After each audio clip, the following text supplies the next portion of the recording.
Who believed in you before you believed in yourself? For me, it was the women who saw something in me when I was just starting out. 20 years and 5 businesses later, I'm still here because they lifted me up when I needed it most. I'm Tania Gomez, and this is She Shapes Tomorrow, brought to you by Tania Gomez Consulting and Kismet, proudly sponsored by SN Services. Every episode, we sit down with women who are changing lives, building communities, and raising up the next generation. Women who'll remind you what's possible when we stop trying to do it alone. This year's International Women's Day theme is Give to Gain, and these stories will show you exactly what that looks like. Let's get into it. Welcome to She Shapes Tomorrow.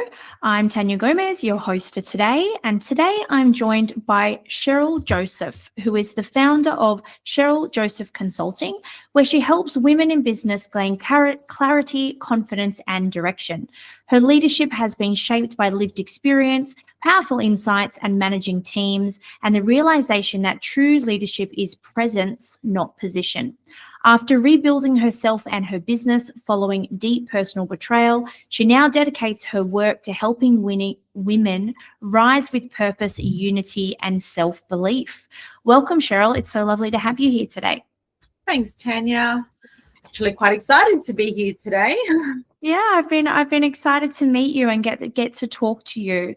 I'm really glad that you're here to talk about your leadership story, because it really does talk about presence, heart, and courage. And I'm really hoping that it's going to be incredibly valuable for all of our women listeners. You've said you've talked about how your leadership wasn't shaped by titles and really was shaped around watching what works and what doesn't, and I guess really being a leader and embodying what that looks like. I also heard that you said anyone can manage tasks, but leadership comes from being present. What does that actually mean to you, and how has that shown up in your career?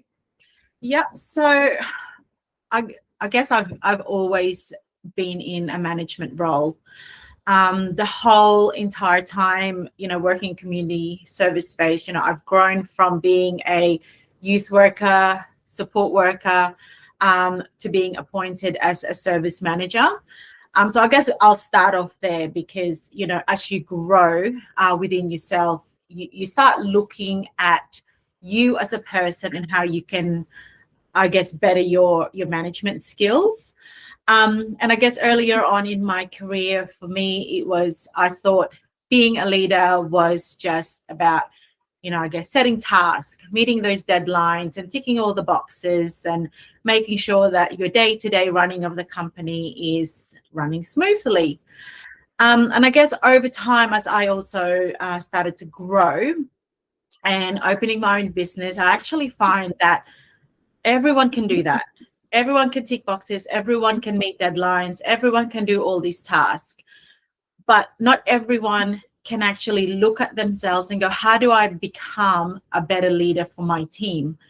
So, and I think I found that when things got a little bit messy, when things just becomes too much and emotions are high and things just don't go to plan, that's when I started to start listening to my staff, letting them tell me what's going on for them, and just staying calm in the moment, not putting pressure on them and on me.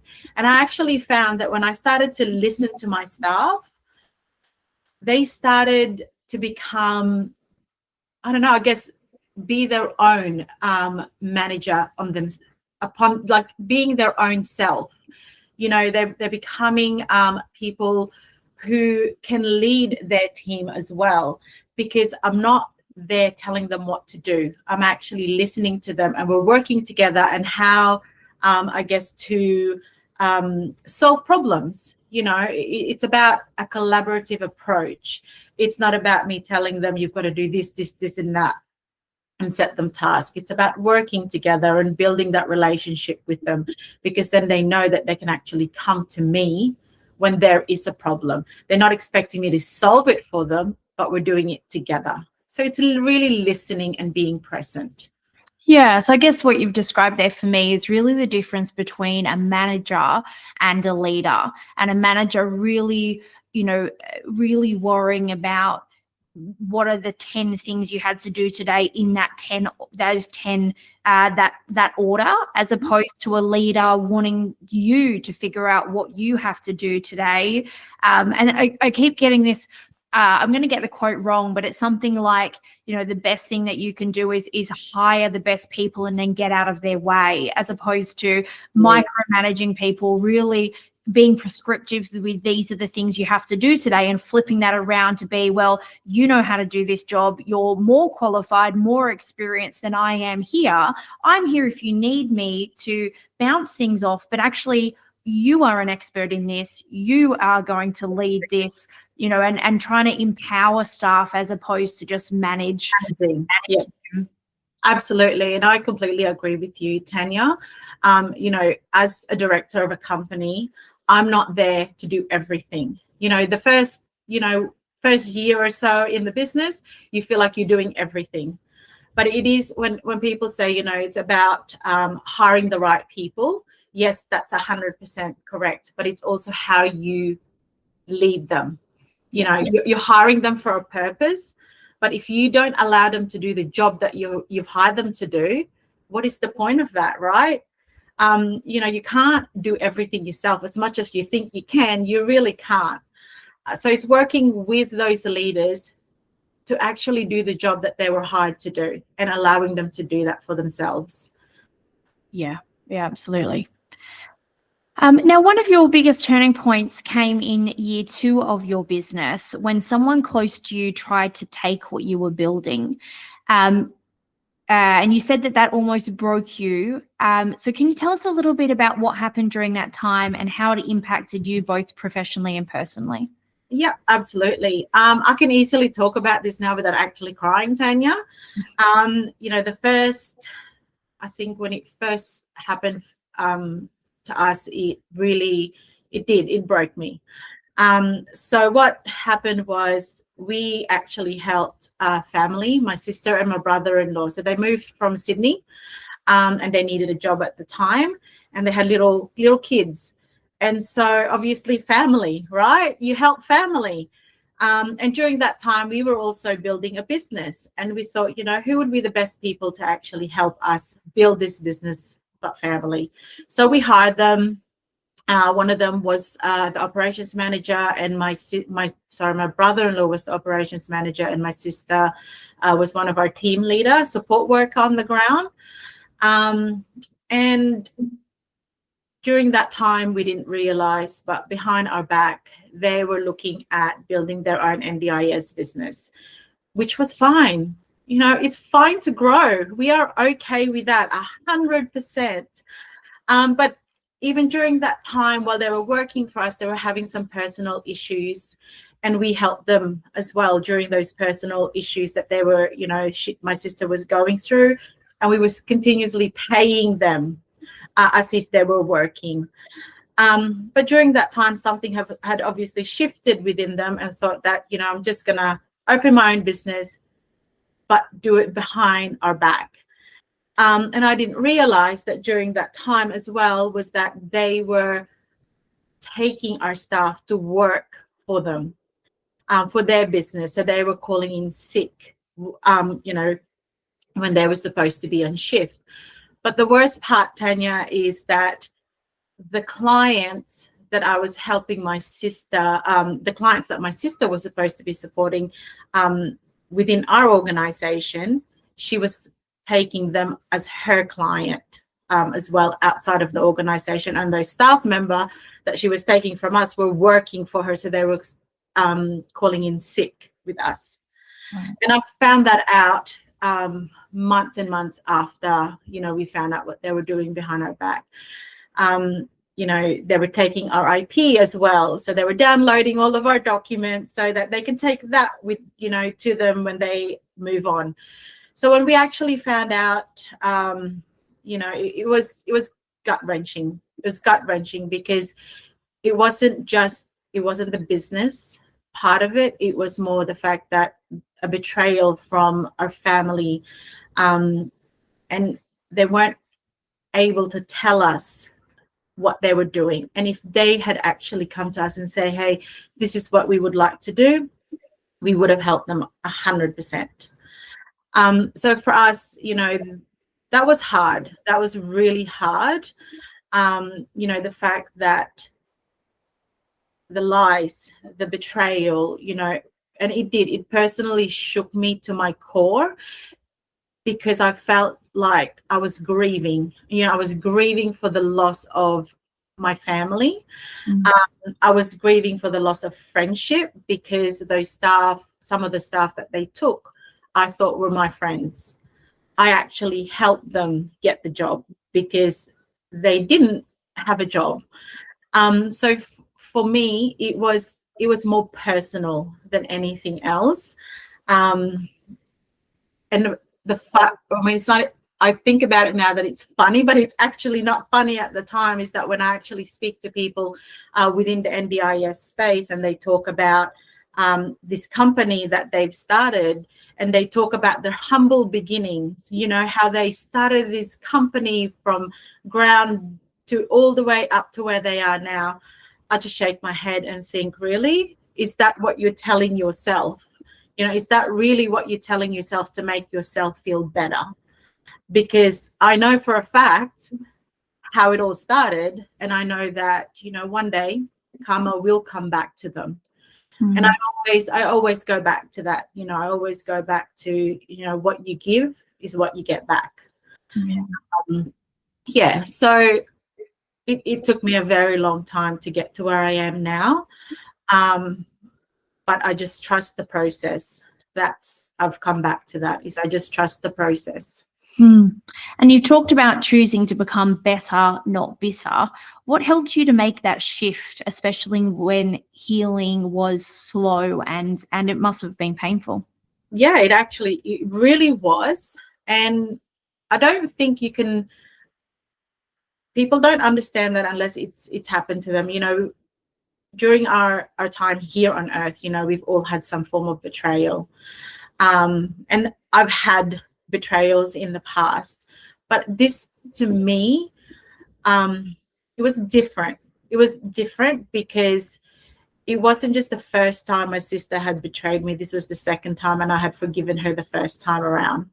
So for her to do this to me the second time again, I would try to take what we've built, that was hard. That was actually really hard. And also the fact that I didn't just lose my brother-in-law or my sister, I also lost my nephews and my nieces, because they chose to not allow me to see them. But also along the way, I lost my mother because she took sides. So it really took me a long time. I would say, 2 years to 2.5 years. And I think I had to actually stop. I had to stop and really acknowledge the pain that I was feeling. And I had to write everything down. And for me, I had this urge to just write everything down, everything I was feeling. And I'm not a writer, Tania. Honestly, I am not a writer at all. But I had to sit down and just write everything that I was feeling and just put that aside, because I felt like I got it out, right? I got that out. And when I started to acknowledge the hurt, and I started to acknowledge that, I was in so much pain, that's when I started to feel that lightness in my heart. And I think once I put that aside and I started to tell myself that I don't need this pain that I've been carrying around for so long, that lightness in my heart started to just come slowly. And then one day I just woke up and I just went, oh, wow, I don't feel so heavy anymore. I didn't know what that was. I didn't know what it was until, again, I just stopped and I just went, okay, what am I feeling? Like, what is this lightness that I am feeling? And that's when I realized that I've healed myself somehow. I've healed myself, and I was able to focus on me. I was able to look at me for who I am as a person, as a leader, as a businesswoman, and go, okay, well, what's the next step? What is the next step for me? And I just found more clarity. Yeah. What did rebuilding yourself from that moment teach you about strength, boundaries, and self-trust? Oh gosh. Rebuilding myself took a while, as I've just spoken about it. But yeah, it's setting those boundaries. It's literally setting those boundaries. Just because someone is family or a friend, it doesn't automatically mean that they're safe to trust. As we know from my experience, you can't trust them when it comes to business or professional sense, I guess. That was a hard lesson for me to learn, because naturally I'm such a giving person, and I guess anybody that you meet that knows me personally, they know that I'm a very giving person, and that's not a good trait to have sometimes, I guess, in business, right? So I think having these traits, you need to have the ability to make that smart judgment about people. You can still have a big heart, but you have to be intentional about who you give your time and your energy, because not everybody is going to, I guess, be appreciative with what you're giving them. If they can see that they can take more, they will. So having those really strict boundaries, whether if it's family or friends. And now you've stepped into a new career with coaching and supporting women to gain clarity in their business and their identity. What inspired you to change your entire path and step into coaching and supporting women? So again, that clarity came to me this year, beginning of this year, actually, where I have been searching or looking at what's next. I think after that feeling of lightness in my heart, I started to reevaluate where I want to be, and what else can I do. I have been in this industry for over 20 years. What else can I do? Because I felt like I could do something else.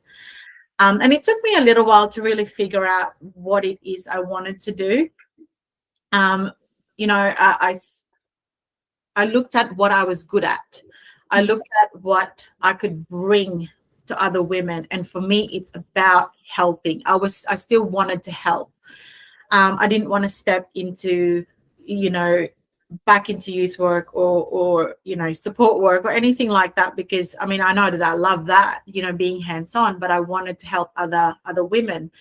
And this is where I found, a new business. I like supporting people, and I thought, you know what? I will go into coaching, women in business, because I've had so many experiences where I've had people come to me and go, well, how have you done this? How have you done that? And I've been giving them so much of my time to be able to get them from where they want to be, from start to where they want to be. And so, I did reach to that point where I did realize that I didn't want to just build a successful organization. I wanted to help others. And when I actually spoke to one of my friends, and she's a very wise woman, and I told her what I was doing, and she actually said to me, well, this isn't a pivot for you. It is actually an extension of who you have always been. And that's when I actually realized that I was in that right path, because people saw that in me, but I didn't see that in myself until I actually stopped and really looked at what I wanted for myself and started to look after myself, Tania. And that's what it was. Started to look after myself. It's interesting, isn't it? It's interesting how I always find it fascinating that if you look back on your career and your life, there's all these little things that you learn along the way. And it's like you're almost creating a toolkit, or like, I have 4 children, so I've watched lots of Dora the Explorer in my life. And I think of Dora's backpack, right? And I think of, people often say to me that what I do in my work doesn't make a lot of sense, that I do lots of random things. But for me, it's all the same toolkit. I'm just using those tools on different problems. Yeah. So for me, I like go through life. As a child, I put that in my backpack. And as a teenager, I put that in my backpack. And then as a 20-year-old, I did this. As a 30-year-old, I did that. And now as a 40-year-old, I have all of these tools and resources in this beautiful backpack. And as problems come up, I go, I've got a solution to that. And that's, and then other people have names for these things. Like, coaching might be what someone else calls it. And that might, for me, I call what I do consulting, because I don't like coaching. I was a life coach many, many years ago. And it just doesn't fit me as a person. I like to give advice. I really am too impatient to wait for people to find the solution themselves. And I know what my business coach does for me is help me get there. I just can't do that as a person. I'm not patient enough. So as a consultant, I tell you the answer, or I help you come up with a strategy which helps give you a solution. But consulting is what someone else calls it. For me, I'm just the same person helping you solve a problem. Absolutely. In everything that I do, I'm just helping you solve a different problem with some different resource that I've, procured across my lifetime. And it sounds very similar to you. You've created you've picked up these tools and these resources from different experiences. You've put them in your backpack, and now you're able to use those for coaching or consulting or supporting women. And that's probably not the last thing you'll do in your life. You'll probably learn from this and then have other skills that you apply to the next problem that you want to solve. But it's beautiful. It's beautiful how we learn things and apply them. And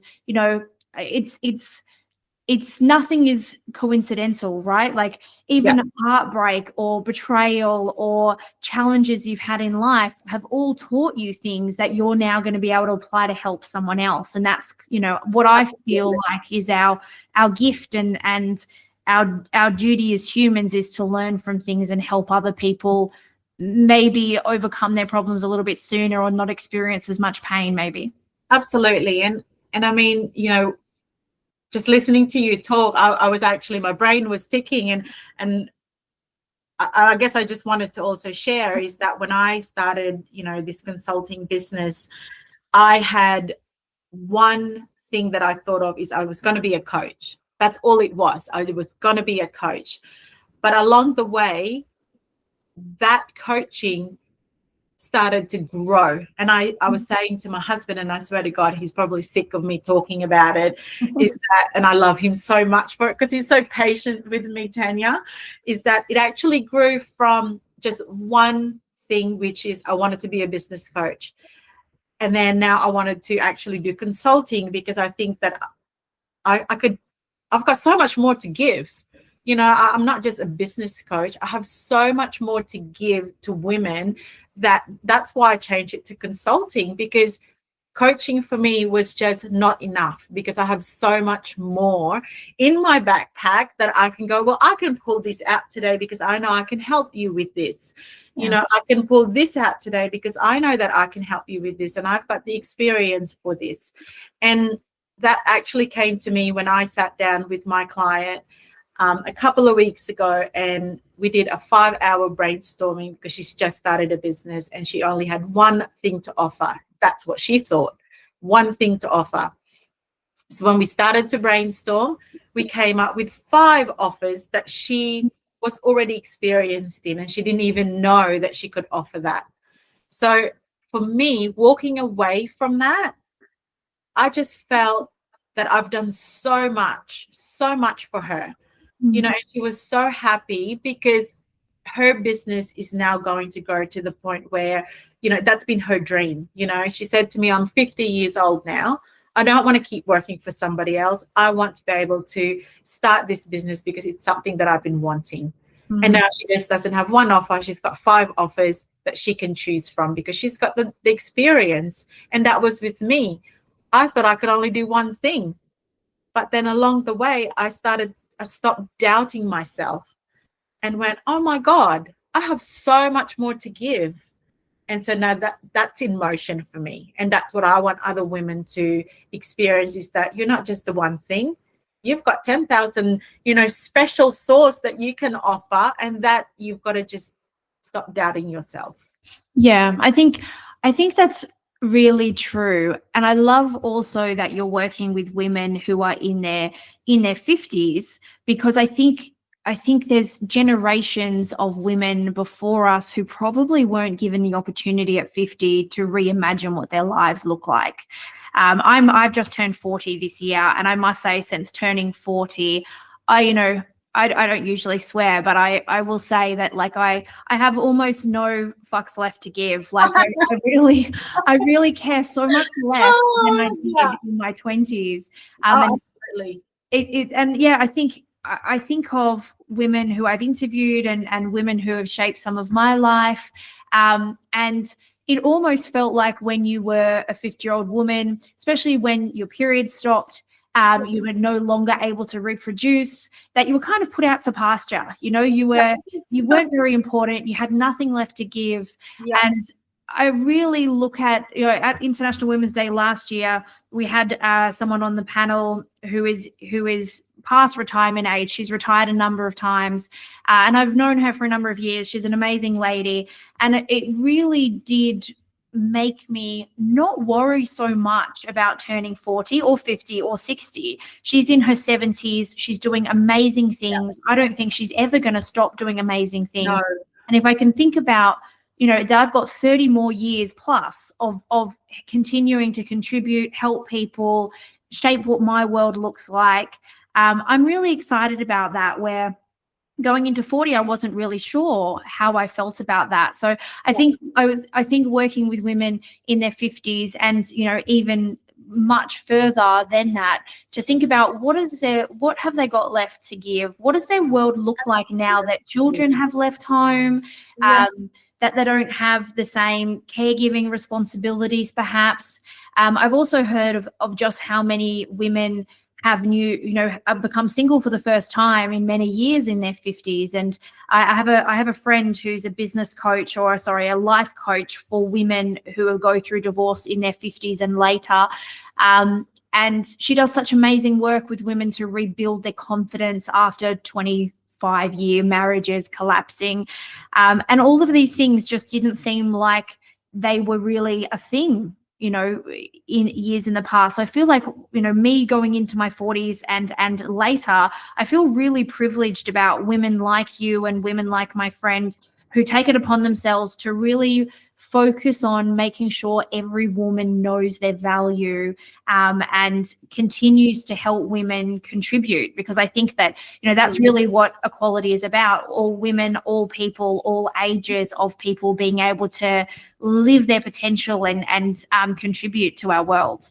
Absolutely. And I think when we get to a certain age, which is 40, I feel like 40 is the age where we have this pivot in our lives, where we start to, it's either because we're better at looking what's inside, what's working, what's not working. And I think we're more in tune. I feel like, well, I'm just talking from my experience and from other women that I've encountered along the way, is that I guess I feel like I'm more in tune with my body. I'm more in tune with my head. I'm more in tune with myself. And I guess for me it was a little bit different, Tania, because I think, that's the next question I guess conversation we're going to have around, me giving birth at 40. Yeah. While women are, I guess, kids are leaving home. And I actually had 2 older kids that had already left home. And my third child is from my second marriage, and that was it. I was done. Not having any more kids. I was living my best life. And when I found out that I was pregnant, I was actually building the business. We were at that very, very early stage of registration, documentation, and I remember going through the registration process, completing that form with my husband, and I was 36 weeks pregnant. I was wrecked. I was absolutely wrecked. And I still remember I was about to give birth. I was in hospital, having contractions, and my phone was still ringing, and I was still answering those phone calls, because I was determined that I wanted to build this business, and I wasn't going to let pregnancy or babies get in the way of building our dream. And but that taught me a huge amount of resilience. You know, I've still got a photo of my son on my shoulder. He was 5 days old, and I was on the phone. That was my daughter videoing me, going, "Look at this super mum." But it actually taught me a huge amount of resilience that I already thought I was resilient anyway. But that was to the next level, because I had something in my mind. I wanted to build something for us, and I was going to go for it. Nothing else was going to stop me. But that also taught me how to be, as much as I didn't have a lot of patience, I guess, because I didn't have a lot of sleep. But it taught me a lot. You know, it taught me how to actually manage people with little patience that I had left, but I just still had to keep giving. You know, I had to keep giving. I had to work under pressure, but it taught me to stay calm as well at the same time. You know, when a lot of things weren't happening, when a lot of things were just breaking down, when, you know, I didn't have a lot of sleep, I still showed up, and I still pushed through, and I still lead with purpose, because I had an end goal. And that's what I had in my head, is that I have this end goal, and I wanted this to be a successful business, and I wanted to leave a legacy. You know, I wanted to help people. I've always had this thing in my mind that I want to help as many people as possible. And this is probably why we created SIL, was that I never want to leave. Never want to see somebody without a home.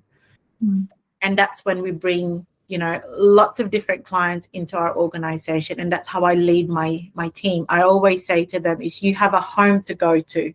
You know, you can walk away from here at 4:00 in the afternoon, and you can go back to your families.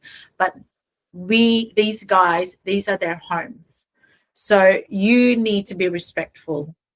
You need to take your personal hat off at that door before you walk in, and you need to put that I'm a support worker's hat on, and you need to be respectful, even though that person may not be respectful to you, right? And I always lead by that. And I feel that the people that has those same value that I bring into the organization, they're the one who understands what we're trying to do. And they're the ones who have been there along the way with us. And they are still there because they believe with, you know, what we're trying to achieve. So, yeah. So being a mum at 40, turning 40 at the same time, it was nuts. It was nuts. But here we are. Here I am. Still chugging away. Nearly lost myself many times, Tania. Don't get me wrong here. I nearly lost myself a few times. I left the country for a while there just to take a breather. And that was the best thing my husband and I could ever do, was just give the job to somebody else that we trusted. And you know what? He pulled it off because we trusted in the process. We trusted that he would do it because he has the same values as us. Yeah, I think there's nothing that a working mum can't do. I think absolutely. Pretty amazing. My mum was a single mum and obviously had to work. She was a nurse, and she worked, you know, crazy hours to support me, and it was a bit chaotic, but you know, I think she was a really good role model of what, you know, there was never a role model that there wasn't a working woman. Like, women always were working. In all the role models I saw, all of my mum's friends, all of my aunties, all of them were so hardworking. And I find I've been working for myself for 20 years. And so all of my children have been born, you know, during that. My oldest is 14 and my youngest is 4. And all of them have been part of the business in some ways. I remember when we bought our first office, my son, who would have been about 10 at the time, coming and setting up all the computers for us. Or when I had my second son, I had a big training job that I did, and I was training 300 childcare trainers, and I wore him in a papoose at about 12 days old to train all of these trainers. I remember sitting through audits with other I think it was my third son had just been born when we went through about 4 audits in a row when I worked in education, and I just wore him in a papoose through the audits. You just kind of do what you have to do at the time to get through. But you know what, Tania, that's actually teaching your kids as well to be resilient and to show that my mum can do this, so why can't I do this? And it's the same with, my daughter. She works for us, right? She's been with us. She's been through there when, my son was born. So she can see that nothing was going to stop my mum. So what does that show her? That she can do this, that she is an able-bodied human being, strong woman who can do anything if they you set your mind to it. Yeah, I hope that's what my daughter specifically is learning, and even my sons. I really hope that my sons realize that there's nothing that women can't do, shouldn't be doing, and also what their role is as a man to help women as well, and to play their part. My husband's incredibly supportive of me and the things that I do, all my crazy ideas, and they will. Love them, Tania. Don't we just love them? We've got great men in our lives. Yeah. And I think my boys need to know what being a good supportive man looks like as well. And my boys, even at 8, 12, 14, they do the washing. They help around the house just as much. And there's no such thing as girls work and boys work in our house. It is very much, everything is worked out based on what your skills are and what you're capable of. So the 14-year-old obviously does different things than the 4-year-old because they have different abilities. And we work it out. And I think that and it's not always fair and equitable. I actually try to teach my children that the world isn't fair, because it isn't. It is so many injustices in the world, and for me to try and make everything fair and equal for them all the time wouldn't be reflective of when they go and when they go to university and they try so hard, but someone else does better than them. Absolutely, it's not that it's okay, but it's okay as well, because that person has their own talent and you've got your own talent. You've just got to find what works for you. I mean, I wasn't, I never got A's at school, and I used to look at the other students who were getting A's and getting all these awards. But hey, look what I've got. Look what I've built for myself and for my family. I don't need those A's. I don't need to compare myself. But unfortunately, us humans do. So, we've just got to teach our kids that it's okay to do your own thing. You don't have to be a sheep and follow everybody else. Yeah, I guess as long as you're trying, and you are trying, you're giving it all you can, that's really all that you can ask, is to give it a go, to give your best. And if you give your best, then you will be proud of yourself, hopefully. Absolutely. Now, I wanted to ask you, this year's theme for International Women's Day is Give to Gain. Mm-hmm. Now, what does this mean for you personally and professionally? So that it means leading with generosity. So not just as a strategy, but a way of being. So personally, it's about showing up with an open heart and sharing what I've learned to be able to support others without keeping score, right? We're not here to give and hopefully we're going to, give back, take back, but it's about, let's just give what we can, give your knowledge, because that's the best thing you could give to somebody, right? Is your experience, your knowledge. And it's about giving back in from a genuine place, what is the point of keeping everything that you've learned and not sharing that with everybody else? Yes. And for me, like I said, I've always been a generous person. I don't mind telling everybody my secret. If it's actually my husband that goes, Cheryl, you've got to learn to stop giving everyone your secret. And it's like, but I feel that if somebody needs it, I give them what they need, because what is the point of holding all that in? And I guess this is why sometimes I get myself into trouble, because I give too much away. But that's just me. That is not always a bad thing, but I know that I get back in abundance. Everything that I have is because I give back to the universe. That's the best thing that I can, ever do. Yeah. And there's more than enough for all of us as well, right? Like I often tell people, I'm happy to tell anyone anything that they ask of me. And I also get criticism around, well, won't they compete? Won't they just copy your videos and do it just like you? I was like, yeah, well, maybe they will. But if they help people, I have enough clients. I have enough time. I have enough money. I have enough.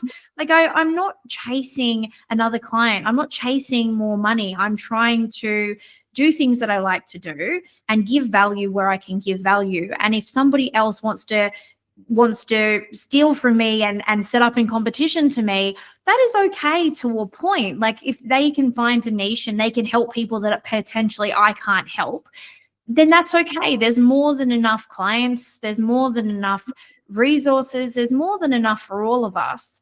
Absolutely. As long as it's done above board and it's communicated and it's done in a way that is, the intention there is good. The intention there is to help more people. The intention there is to support people in an area that I can't do it. Then of course I'm happy to help. I think we can't help everybody, right? We cannot help everybody. If we try to help everybody, then we're just setting not just us to fail, but also them, because as much as we want to, somebody else can do it better.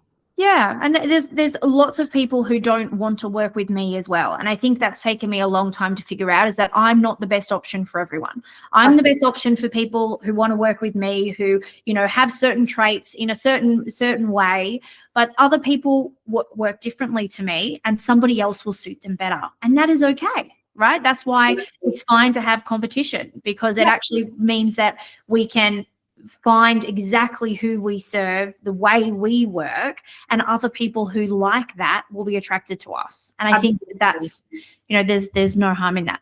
I wanted to ask you about, I guess, a bit of a reflection of when you look back at the leader and the woman you are today, what would you tell the version of yourself who was healing from betrayal and rebuilding her business? If I knew what I know now back then, I probably wouldn't have gotten myself in that situation, but that's fine. You learn from your mistakes, right? It's about just stopping and breathing. And it's that sometimes that stillness, that quietness in the moment, people underestimate that. You find so much clarity. So, yes, you feel a lot of hurt. Yes, you feel a lot of anger and you feel a lot of confusion.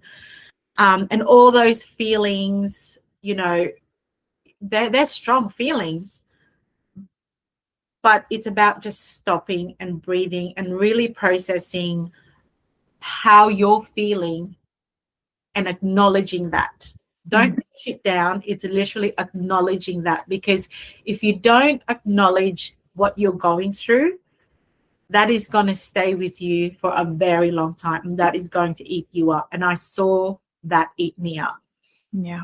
I saw that every time I would see something on social media about that particular company, it would just make my blood boil.